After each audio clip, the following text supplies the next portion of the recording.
अस्सलाम वालेकुम। News express live में आप तमाम का स्वागत है। मैं हूं शारिक नक्शबंदी। कल 5 सितंबर है।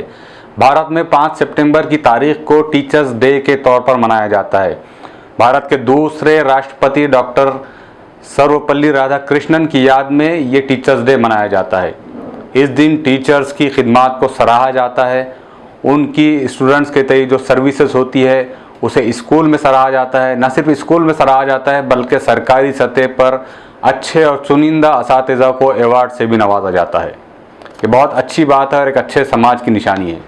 लेकिन पिछले 5 महीनों में कोरोना वायरस के चलते एक आम नागरिक की तरह जो सबसे ज़्यादा और एक कोई शख्स है इस देश में मुतासिर होने वाला, ख़ासतौर से महाराष्ट्र और औरंगाबाद में मुतासिर होने वाला, तो तबका और वो शख्स है एक टीचर।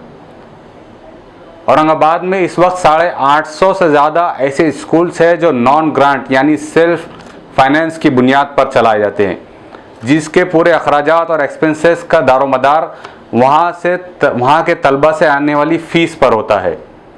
आज अगर हम जायज़ा लें तो एक आम नागरिक, एक आम दुकानदार, चाहे वो नौकरी पेशा हो, चाहे वो कारोबार करता हो या किसी और किस्म या किसी और फील्ड में काम करता हो, कहीं ना कहीं उसकी ज़िंदगी दोबारा पटरी पर आना शुरू हो गई है। लेकिन अगर हम टीचर्स की बात करते हैं तो स्कूल्स पिछले 5 माह से बंद है और स्कूल्स जिस वक्त बंद हुए थे वो वक्त था ख़ास तौर से इम्तिहानात का, और इम्तिहानात होने के फ़ौरन बाद नताइज सामने आते हैं और नताइज देने से पहले आमतौर से एक सिस्टम ये है कि हर स्कूल को पूरी फ़ीस मिलती है और उसी फ़ीस की बुनियाद पर आने वाले साल का एनुअल पूरा मेंटेनेंस और पूरे उनके प्लानिंग तैयार होती है।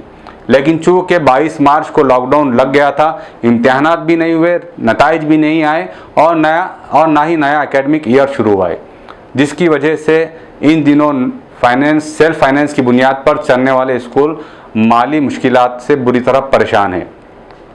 औरंगाबाद में 850 से ज़्यादा स्कूल है, जिसमें तकरीबन 25,000 टीचर्स, इसमें कुछ नॉन टीचिंग लोग भी शामिल है जो इन इदारों से, इन स्कूलों से ताल्लुक़ रखते हैं। लेकिन पिछले 5 माह से ना तो इनकी कोई सैलरी है, चंद एक स्कूलों को छोड़कर जहां पर टीचर्स को 50% सैलरी दी जा रही है, लेकिन बाकिया तमाम स्कूलों में टीचर्स को सैलरी नहीं दी जा रही है। उसकी वजह भी ये है कि मैनेजमेंट के पास फ़ीस की शक्ल में इनकम नहीं हुई है, इसीलिए वो अब असातिज़ा को कुछ भी देने से माजरत चाह रहे हैं। तो ये जो फ़िलहाल जो सबसे ज़्यादा मुतासिर होने वाला तबका है वो टीचर तबका है। मुफक्किरीन और मुसन्निफ़ीन ने यहाँ तक लिखे है कि असातिज़ा बादशाह नहीं होते हैं, लेकिन बादशाह असातिज़ा ही बनाते हैं। हम देख रहे हैं, आप देख रहे हैं कि हम अपनी रोज़ाना की ज़िंदगी को कहीं ना कहीं कोशिश कर रहे हैं कि एक आम डे टू डे की रूटीन में लेकर आए। हम अपनी ज़रूरतों को भले ही कम कर रहे हैं लेकिन उसे पूरा कर रहे हैं। लेकिन एक बड़ी तादाद ऐसी है समाज में जो अपने बच्चों की तालीम की फ़ीस अदा करने से आज भी कतरा रहे हैं।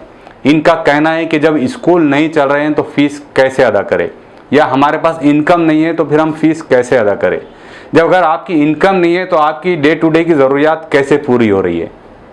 ये अलग बात है कि कुछ स्कूल्स पूरी तरह बंद है तो आप वहाँ पर फ़ीस का कुछ ना कुछ तकाजा कर सकते हैं, लेकिन ऐसे बहुत सारे स्कूल्स हैं शहर के अंदर जो ऑनलाइन सर्विस के ज़रिए भी आपके बच्चों को तालीम देने की पूरी कोशिश कर रहे हैं। लिहाजा ज़रूरत इस बात की है कि जैसे हम अपनी बुनियादी ज़रूरियात के लिए कोशिशें करते हैं और कहीं ना कहीं से पैसा जुटाकर उन ज़रूरियात को पूरा करने के लिए जद्दोजहद कर रहे हैं, तो ज़रूरत इस बात की है कि आज तालीम को भी हम अपनी बुनियादी ज़रूरतों में शामिल करें और अपने बच्चों की तालीमी फ़ीस को अदा करें, ताकि भले उस फ़ीस को आप डिस्काउंट लेकर अदा करें, 50% अदा करें, मैनेजमेंट से बातचीत करें, असातिज़ा से बातचीत करें और कुछ ना कुछ उसके अंदर रिलैक्सेशन लेकर आप फ़ीस अदा करें। फ़ीस अदा करेंगे तो आपके समाज में जो तालीमी इदारे खड़े हैं वो तालीमी इदारे कायम रहेंगे, वरना हम उन असातिज़ा से ये उम्मीद नहीं लगा सकते हैं जब वो पूरी तरीके से टूट जाएंगे। आज हम आपको एक ऐसी स्टोरी सुनाना चाहते हैं। जब हम फील्ड पर गए और कुछ असातिज़ा से बात की तो कुछ ने कैमरे के पीछे रहकर हमसे ये बात की कि हमने अपने बुर्का बदल कर, हमने अपनी शनाख्त छुपा कर, हमने राशन किट हासिल किए लोगों से, तब कहीं जाकर हमारा गुजर बसर हो रहा है। ये एक समाज के लिए बहुत अफसोसनाक बात है जिसका टीचर्स तबका इस कदर पसमानदगी का शिकार हो चुका है, इस कदर गरीबी का शिकार हो चुका है कि वो राशन किट्स जो बतौर इमदाद NGOs की तरफ से तकसीम की गई है वो लेने पर मजबूर हो गया है। हमने कुछ और असातिज़ा से बात की, हमने अलग अलग स्कूल के टीचर से बात की। ख़ास बात यह है कि ये इन टीचर्स बिरादरी में एक 70% जो तादाद है, 70% जो तादाद है वो महिलाओं की, ख़वातीन की है। ख़वातीन टीचर्स है जो कहीं ना कहीं स्कूल से मिलने वाली तनख्वाह पर अपना घर बार चलाती है, लेकिन इन दिनों उन्हें किसी किस्म की कोई सैलरी नहीं मिल पा रही है। पेश है एक स्पेशलिस्ट रिपोर्ट। ऐसे ही आज हमारे दरमियान कुछ टीचर्स हैं, हम उन्हीं से जानने की कोशिश करेंगे कि क्या प्रॉब्लम्स उन लोगों को फेस करना पड़ रहे हैं पिछले तकरीबन 4 महीने से, क्या उन्हें सैलरी मिल पा रही है, नहीं मिल पा रही है। आपका बहुत बहुत इस्तकबाल है। बताइए कि जब से कोरोना स्टार्ट हुआ है तो आपको क्या सैलरीज वक्त पर मिल पाई है? इससे पहले कि मैं आपके सवाल का जवाब दूं, मैं आपको ये बता दूं कि मैं एक प्राइवेट स्कूल टीचर हूं, और जैसे कि दूसरे प्राइवेट स्कूल्स होते हैं जहां पे जो पेरेंट्स की फ़ीस आती है, पेरेंट्स जो फ़ीस पे करते हैं उसी के थ्रू हमारी भी सैलरी होती है। एंड 23 मार्च से जब से लॉकडाउन लगा है वो ईयर का एंड था, और यूजुअली ईयर एंड में ही हम लोग के जो है fees collection, it's a mass collection, बहुत ज़्यादा फ़ीस आती है, और उसी टाइम पर लॉकडाउन लगा, और जब से पेरेंट्स का जो फ़ीस की तरफ रिस्पॉन्स है वो बहुत ही कम रहा है, जिसकी वजह से हमारा पूरा वर्क ऑलमोस्ट हो जाने के बाद, यहाँ तक कि हमारे फाइनल ईयर के एग्ज़ाम के जो क्वेश्चन पेपर्स थे वो भी रेडी हो गए थे, उसके बावजूद पेरेंट्स ने फ़ीस पे नहीं की। और उन लोग का कहना, उन लोग की भी बात सही है, उन लोग के भी प्रॉब्लम्स चल रहे हैं। देखिए, जब आपको सैलरीज नहीं हो पा रही है, तकरीबन 4 महीने से सैलरीज का मसला है, कैसे मैनेज कर पा रहे हैं? मुश्किल तो हो रहा होगा मैनेज करने में। जी, लाइक एवरीवन हम लोग भी बहुत ज़्यादा मुश्किल से गुजर रहे हैं, लेकिन एक ही मोटिवेशन है कि हमको सैलरी नहीं मिल रही। हम में ऐसे बहुत सारे टीचर्स हैं जिसका घर पूरा ये सैलरीज़ पे चलता है। Many of them live in rented houses. बहुत सारे ऐसे पेशेंट्स हैं यहाँ पे जिसके मेडिकल इश्यूज़ है, जिसका पूरा फाइनेंस, मेडिकल बिल्स जो होते हैं वो सैलरी पे चलता है। Definitely we are not getting as much as we want, means as much as we have the right to, नहीं मिल रहा है, but we are still working. आप बताइए कि आप क्या समझती हैं, मतलब नॉन एडेड स्कूल्स है ये, नॉन एडेड स्कूल्स रन करने के वास्ते फ़ीस की बहुत ज़्यादा ज़रूरत होती है, तो क्या पेरेंट्स को आगे आके कुछ ना कुछ डिस्काउंट में या इंस्टॉलमेंट में फ़ीस पे नहीं करना चाहिए? जी बिल्कुल। तालीम का अगर हम देखें तो शुरू से ही, अभी आज के हालात देखें या पहले के, तालीम का अगर पूरे तरीक़े से अगर हमको रन करना है एक सिस्टम, तो 3 लोग इंपॉर्टेंट है। एक तो स्टूडेंट, एक तो अपना जो टीचर्स काम कर रहे हैं, और दूसरे उनके पेरेंट्स जो सपोर्टिव होने चाहिए।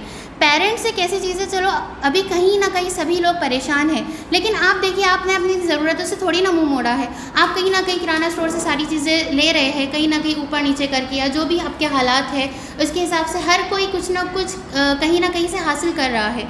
एक अगर हम टीचर्स का देखें या फिर हमारे तबके के लोगों का रुझान अगर हम देखें पढ़ाई को लेकर, वो इतना पीछे जा चुका है कि हम ड्रेस लेना मुनासिब समझते हैं। ईद का मौका आ गया है, रमज़ान में हमने देखा कि बहुत सारी मुहिम चलाई गई कि शॉपिंग नहीं करेंगे, ये नहीं करेंगे, लेकिन फिर भी शादियां जब हुई तो लोगों ने शॉपिंग की। क्यों?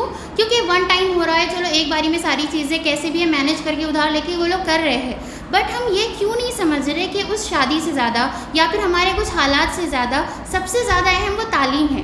तालीम का जो मकसद बाकी है वो है, क्योंकि आज के हालात जो हम फेस कर रहे हैं, ये भी पॉसिबिलिटी कि इसमें बुरे हालात हमारे फ्यूचर के बच्चों को देखने के लिए मिले। अगर उनके पास ये राइट ना हो, उनके पास समझ ना हो कि वो कैसे फेस करेंगे उस चीज़ को, और ये उनके अंदर डेवलपमेंट किस चीज़ से आएंगी, सिर्फ और सिर्फ तालीम से। अगर आप ये इशू बना रहे हैं, आप ये चीज़ देख रहे हैं कि ऑनलाइन टीचिंग में बच्चों के पास मोबाइल नहीं है, तो देखिए हमारे पास रीजंस तो कई हैं। हर मरतबा हमने जब रेगुलर क्लासेस में बच्चों को एक्सक्यूज़ेस दिए हैं, तो आज के ऑनलाइन में तो एक्सक्यूज़ेस बनाना है। बच्चों का बोलना ये है कि जब सामने नहीं पढ़ता था, पेरेंट्स बोलते जब सामने नहीं पढ़ता था, आज ऑनलाइन में क्या पढ़ेगा। बट देखिए कि जिसको तालीम की तड़प है, इंशाल्लाह उसको आगे रिजल्ट्स मिलेंगे। तो बेहतर है कि आज जो टीचर उनके लिए उठा रहे हैं कदम, तो उनके लिए स्पेशली इन प्राइवेट सेक्टर जो लोग काम कर रहे हैं, सच में वो लोग भी परेशान है। और टीचर एज आ मतलब उनके तबके में अगर हम देखें तो वो किसी से नहीं मांग सकता, कैसे वो किसी और के सामने हाथ फैलाएगा। आप देख रहे हैं कि दुकानें खोलने के लिए इंस्ट्रक्शन दी गई है कि सोशल डिस्टेंसिंग को मेंटेन करें। अब मंदिर और मस्जिद भी खुल रही हैं, बहुत सारे और भी जो दूसरे इंस्टीट्यूशंस खुले हैं। सिर्फ एजुकेशन को इस मामले में रोका रखा गया है। तो आपके क्या कोई ऐसे गाइडलाइंस है या ऐसे कुछ सजेशंस है गवर्नमेंट को कि स्कूल्स भी जल्द जल्द खोले जाए, और किन जो है तो गाइडलाइंस के साथ खोले जाए? जैसा कि हम देख सकते हैं आजकल बहुत सारे जो है शॉप्स है, हॉस्पिटल्स, शॉप्स है, मार्केट्स है, मॉल्स है, ये सब धीरे धीरे खुलते जा रहे हैं। लेकिन जो स्कूल्स है इसी का तो कहीं दूर तक भी कुछ नाम है नहीं, मतलब कब खुलने वाला है, क्या है। Parents are also not supporting that we are not sending, we will not send our students to school. मतलब हमारी कम्युनिटी सिर्फ खाना कमाना, लेकिन जो मेन ज़िंदगी का जो मेन मकसद है तालीम हासिल करना, उस पर फोकस ही नहीं कर रहे हैं। बहुत हमारे पास बहुत सारे ऐसे टीचर्स हैं जिनका गुजर बसर जो है ये डेली बेसिस पे है। जितना वो कमाएंगे उसी में उनका घर का रेंट भी होगा, फिर उनका जो बच्चों की पढ़ाई है, स्कूल्स है, मेडिकल है, वो वगैरह वो सब लोग सैलरीज से ही करते हैं। लेकिन अभी लॉकडाउन की वजह से उनके ये हालात हो गए हैं कि उनके जो मकान मालिक होते हैं वो लोग उन्हें परेशान कर रहे हैं किराए के लिए। तो आप देख सकते हैं कि ये एक नहीं बल्कि ऐसे हज़ारों टीचर्स हैं जो औरंगाबाद में नॉन ग्रांट बेसिस पे स्कूल्स में काम करते हैं। हमारे अंदाजे के मुताबिक 850 स्कूल्स है जिसमें कम बेश 15 से 20 हज़ार टीचर्स है जो नॉन ग्रांट बेस पर स्कूल्स में काम करता है। लेकिन पिछले 5 महीनों से मुसलसल लॉकडाउन की वजह से इनकी सैलरीज रुकी पड़ी है।